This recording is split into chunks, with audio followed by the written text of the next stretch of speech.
प्रेमियों, गोस्वामी जी ने कहा कि अवसर बीत जाने पर तुझे पछताना पड़ेगा। इस दुर्लभ मनुष्य शरीर को पाकर भी कर्म, वचन और हृदय से प्रभु के चरण कमलों का भजन कर सहस्रबाहु रावण आदि जैसे प्रतापी राजा भी बलवान काल से नहीं बच सके। उन्होंने हमारा हमारा करते हुए खजाने और महल सजाए थे, पर अंत में उन्हें भी खाली हाथ जाना पड़ा। पुत्र, स्त्री आदि को स्वार्थ में लीन समझो, इन सब के मोह में ना फंसो।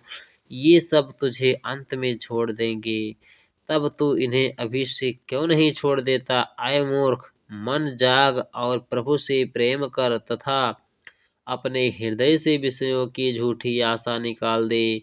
गोस्वामी जी कहने लगे कि विषय भोग रूपी घी से कामनाओं की अग्नि कभी नहीं बुझ सकती, इसलिए संत की शरण ले और अपना काम बना।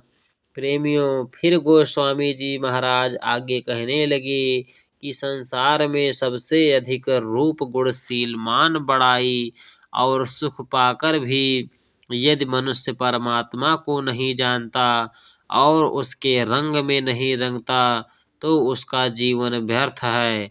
प्रभु प्रेम के बिना संसार के सभी साज सामान वैसे ही हैं जैसे बिना नमक के साग सब्जी। यहाँ उन्होंने एक पद लिखा था कि काम से रूप प्रताप, दिनेश से सोम से शील गणेश माने, और हरिश्चंद्र से साँचे बड़े, विधि से मधवा से महिप विषय सुख माने। सुख से मुन सारद से वक्ता, चिन जीवन लो मस्त अधिकारे। ऐसे भय तो कहा स्वामी जो, ये राजीव लोचन राम न जाने।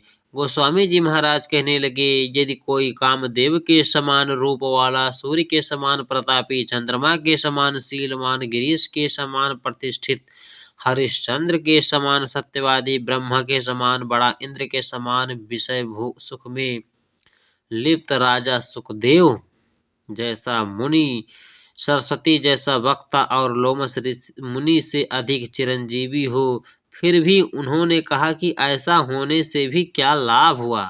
गोस्वामी जी ने कहा कि जिस जीव ने परमात्मा से प्रेम नहीं किया, वह गधे, कुत्ते और स्वर्ग के समान है। वह संसार में व्यर्थ ही जीते हैं। काम, क्रोध, मोह, लोभ, अहंकार, नींद, भय, भूख और प्यास तो सबके साथ लगे होते हैं, पर जिस बात के लिए देवता और संत जन मनुष्य शरीर की प्रशंसा करते हैं, वह प्रभु प्रेम ही है। वीर, अच्छे ज्ञानी, सुपुत्र, सुंदर लक्षणों वाले और उत्तम गुणों वाले मनुष्य ये सब गिनती में आते हैं, पर प्रभु भजन के बिना ये सब इन्नानी के फल के समान हैं, जो सुंदर लाल रंग दिखाई देने पर भी अपना कड़वापन नहीं छोड़ता। सुंदर यश, कुल, करणी और वैभव तथा सुंदरशील और मनोहर स्वरूप होने पर भी यदि मनुष्य प्रभु प्रेम से रहित है, तो उसके सारे गुण ऐसे ही हैं जैसे बिना नमक के साग सब्जी। प्रेमियों, हमारे गुरु महाराज भी सत्संग द्वारा इतना समझाते हैं कि कोई समझा नहीं सकता। वो बताते हैं कि जीवों का क्या हाल है कि थोड़ी सी सेवा और भक्ति की और सोचने लग जाते हैं कि हमें प्रभु के दर्शन क्यों नहीं हुए। तो गुरु महाराज ने ठीक कहा है कि प्रभु सेवक की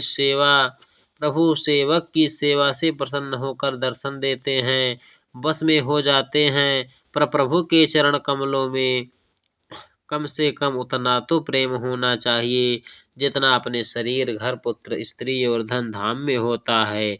यदि इतना भी प्रेम नहीं है, तो अपने को सेवक कहलाना भी एक लज्जा की बात है। वैसे सेवक को परमात्मा रूपी स्वामी भला कैसे मिले, और उनसे मिलाने वाले संत जन भला कैसे कृपा दिखाए। जो सेवक कल्प वृक्ष के समान मनचाहा फल देने वाले परमात्मा की सेवा से जी चुराता है, वह सचमुच ही निकम्मे पत्थर जैसा है।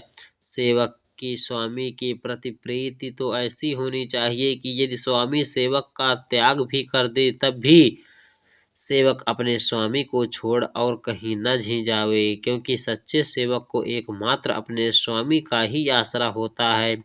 स्वामी के सिवा उसे और ठिकाना ही कहाँ है। प्रभु की कृपा से ऐसे सेवक का कोई बाल बांका नहीं कर सकता।